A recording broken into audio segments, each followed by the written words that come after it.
This is QB Unfiltered. I'm Coach Keith Simons. This is Flashback Friday, recounting 50 years of playing and coaching football. Today, hey, Brett. The year is 1993. I'm the offensive coordinator and quarterback coach at Wayne State College in Wayne, Nebraska, which was an NCAA Division II school. We were an independent. Nobody wanted to play us at that point of our coaching tenure there, and the players that we brought in. And our 93 team is one of the best, if not the most talented NCAA Division II team in history.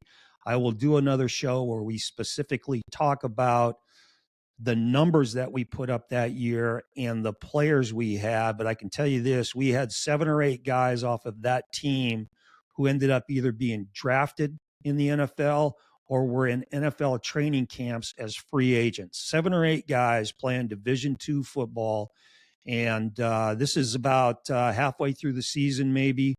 We're in November, and we've got a road trip to go play Michigan Tech at their place. Michigan Tech is way up in the state of Michigan. It's up there towards the Canadian border. The weather at that time of year is unpredictable, and sure enough, we wake up the day of game day and it's snowing pretty heavily out. Now, the town where Michigan Tech is down at a lower level, and the campus in the stadium is up on a bluff, up on a hill. Well, the only way to get up to the campus is to go up this incline, and it took us forever to get our 2 buses up the incline to get up to the stadium. It took us so long, in fact, that our players had to end up changing into their game gear on the buses, get out of the buses, walk down into the stadium, and pretty much line up and kick off and play. It was a situation where their grounds crew was doing the snow blower, where they're doing the Lambeau Field at Green Bay, and they're blowing the snow off the yard lines. So the referees knew where to spot the ball and everything. It was really a cool environment to play in. We did our thing. We threw the ball over the place. We scored a bunch of points. And at halftime, we go in and warm up and regroup and do our thing and come out to play the second half. Well, the second half starts, and we're going to get the ball first.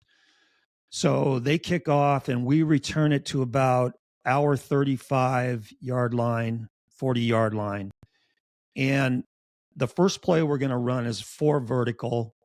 And with 4 vertical, my quarterback, Brett Salisbury, has got pre-snap coverage reads to tell him where he's going to go with the throw when the ball is snapped. And based on what Michigan Tech was playing in the first half, when we were running 4 vertical, he was usually throwing the ball to a slot receiver who was running a seam vertical or a bender route. Okay, so we call 4 vertical. We jog out onto the field. We line up in a 2-by-2 formation. So we've got 2 receivers to the right, 2 receivers to the left. Jerry Garrett is the outside receiver to the left, and he's lined up to our sideline. Jerry Garrett is a great receiver. He did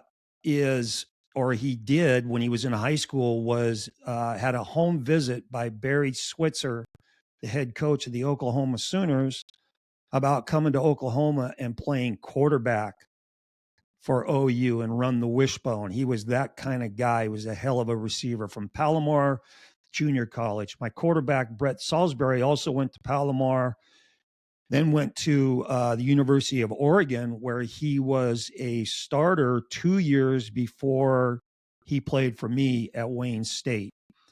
Great quarterback. So here we are. We're lined up in this 2-by-2 formation. We've got 4 vertical called. They line up defensively, and they have no cornerback lined up over Jerry Garrett to our sideline. And just as I'm about to make sure that Brett sees what's going on, here comes a DB sprinting off of their sideline to the wide side of the field, and he's running across the field to line up and play corner. Now, the field was snowy, it was sloppy, it was muddy. So the guys that were playing in the first half, their uniforms had mud and dirt, and they looked like they had played. This guy sprinting across the field to line up at DB is pristine uniform, pristine. He lines up, and before we can even start our cadence, I'm looking at him, and this guy is basically shitting pea seeds. He is nervous. I go, "Hey, Brett," yelling at my quarterback, and he goes, "I already saw it." Enough said. We snap the ball. Brett takes his drop, throws a beautiful 3, an outside vertical with air under it. Jerry Garrett blows right by this guy, catches the ball in stride, touchdown. Wow. Okay, we send the extra point team in. We're getting a little chuckle about this on the sideline. And as we line up for the extra point, I notice down on the other end of the field, one of their game managers, a staff guy, is opening up the gate that lets people come in from outside the stadium. He's opening up the gate for a player for Michigan Tech in full muddy uniform that comes jogging through the gate with his head down the sideline, where he's met by one of their assistant coaches. Now, you put 2 and 2 together and you figure out that the guy that they just let in the gate is the corner that should have been lined up on Jerry Garrett to start the second half. And so after the game, when we're shaking hands with the opposing coaches, I asked one of their guys, "Hey, what happened at halftime with that corner?" He goes, "We were in at halftime and the guy was dropping a deuce in the bathroom and he got locked in the locker room and had to lift himself up and fall out of a window to get out of the locker room. And by the time he managed to do all that, we had already received the kickoff, lined up, and thrown the touchdown pass. And he showed up on the field about the time we were kicking the PAT. So there's a lot of funny stuff that goes on in coaching college football. That's one of them for sure. That's Flashback Friday. This is QB Unfiltered. Remember, throw the ball short to guys who can score. See ya.